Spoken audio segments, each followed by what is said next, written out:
Hello friends, नमस्कार और आप सभी का स्वागत है मोमोज मैजिक पर। और आज मैं बनाने जा रही हूँ एकदम क्रिस्पी डोसा, जैसे हम मार्केट या रेस्टोरेंट में खाते हैं एकदम वैसा ही बनने वाला है। टेस्ट, कलर सब कुछ एकदम परफेक्ट आएगा। और देखिए मैंने यहाँ पे जो डोसा बनाया है कितना क्रिस्पी बना है, बनाना एकदम क्रिस्पी। तो चलिए फटाफट से आज का वीडियो स्टार्ट करते हैं। तो सबसे पहले हम यहाँ पे 1.5 कप चावल ले लेंगे। घर में आप कोई भी चावल हो, नॉर्मल छोटे साइज़ वाला ले सकते हैं, या फिर सोना मंसूरी चावल या पैरा चावल भी ले सकते हैं। तो यहाँ पे मैंने 1.5 कप चावल ले लिया है और आधी कप यहाँ पे उड़द की दाल ले लेंगे। बिना छिलके वाली ये दाल है। तो अगर आप 3 कप चावल ले रहे हैं तो 1 कप उड़द की दाल लें, यानी हम यहाँ पे हमने 1.5 कप चावल ली है तो आधी कप उड़द की दाल। 3 चम्मच हम यहाँ पे चने की दाल ले लेंगे। चने की दाल से जो डोसा है वो बहुत ही क्रिस्पी बनता है और कलर भी बहुत ही अच्छा आता है। और 1/4 चम्मच मैंने यहाँ पे मेथी के दाने ले लिए हैं। इससे फर्मेंटेशन बहुत जल्दी हो जाता है। पहले अच्छी तरह से धो लिया है, उसके बाद 2-3 कप पानी में डालकर इसे अच्छी तरह से 8 घंटे के लिए भिगो कर रख देंगे। तो 8 घंटे हो चुके हैं और हमारा चावल और दाल अच्छी तरह से फूल गया है। चलिए इसे पीस लेते हैं। तो जो नॉर्मल मिक्सर ग्राइंडर आता है उसी में मैं पीस रही हूँ। अगर आपके पास वेट ग्राइंडर है तो भी ले सकते हैं। और थोड़ा सा पानी डालकर हम पीसेंगे। और यहाँ पे मैंने आधे कप पोहा भी ले लिया है। पोहा से हमारा जो डोसा है वो और ज़्यादा क्रिस्पी बनेगा। तो चलिए अब इसे पीस लेते हैं। देखिए यहाँ पे मैंने पीस लिया। थोड़ा सा हम इसे दरदरा रखेंगे जो फर्स्ट टाइम पीसेंगे, और बाकी के जो बचे हुए चावल दाल पीसे उससे थोड़ा थोड़ा ही दरदरा रखें, बहुत ज़्यादा। एक बड़े बर्तन में इसे फर्मेंटेशन होने के लिए रखें।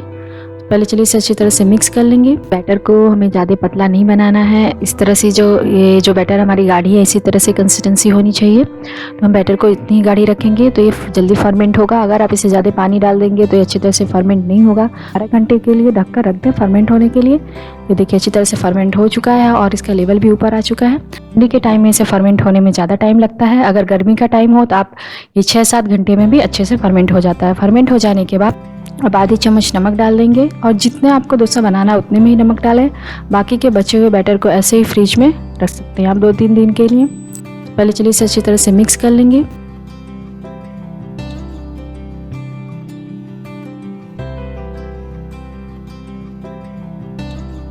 पे मैंने एक नॉनस्टिक तवा ले लिया है, उसे गर्म होने लिया है।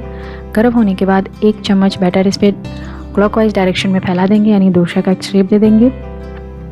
आप चाहें तो यहाँ पे तेल या फिर बटर का यूज़ कर सकते हैं। साइड में थोड़ा थोड़ा सा हम डाल देंगे। तो मैं यहाँ पे तेल का यूज़ कर रही हूँ। अगर आप बटर का यूज़ करेंगे तो और ज़्यादा अच्छा टेस्ट आएगा। चलिए तेल को हम अच्छी तरह से स्प्रेड कर देते हैं।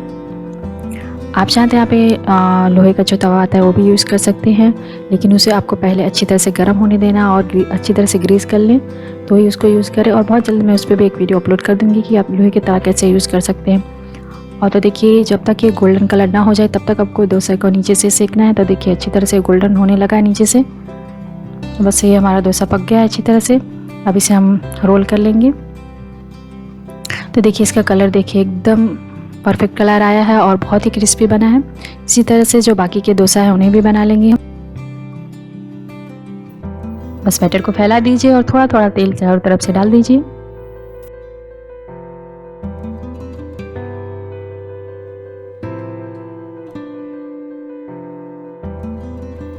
और यहाँ पे जो मैंने मेजरमेंट बताई है 1.5 कप चावल और आधी कप उड़द की दाल, ये 4 और 5 लोगों के लिए परफेक्ट है।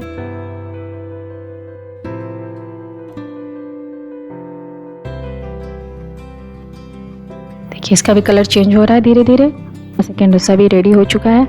इसी तरह के बाकी के डोसे अब तैयार कर लें। बस ये भी हमारा डोसा बन के रेडी है। बस मैं इसे रोल कर लेती हूँ। तो क्रिस्पी डोसा बन के रेडी है। मैंने इसे टमाटो और अनियन चटनी के साथ सर्व किया है, और जिसका वीडियो मैंने अपलोड किया हुआ है मेरे चैनल पे, आप जाके वहाँ पर देख सकते हैं। और साथ साथ में मैंने उसका लिंक डिस्क्रिप्शन बॉक्स में भी डाल दिया है, तो वहाँ से भी आप विजिट कर सकते हैं। और आप चाहें तो डोसे को नारियल की चटनी के साथ, आलू मसाला के साथ, सांभर के साथ भी सर्व कर सकते हैं। आई होप आपको ये रेसिपी ज़रूर पसंद आई होगी। अगर पसंद आया है तो लाइक कीजिए, कमेंट कीजिए और शेयर कीजिए। मिलते हैं नेक्स्ट वीडियो में। तब तक के लिए बाय बाय, टेक केयर।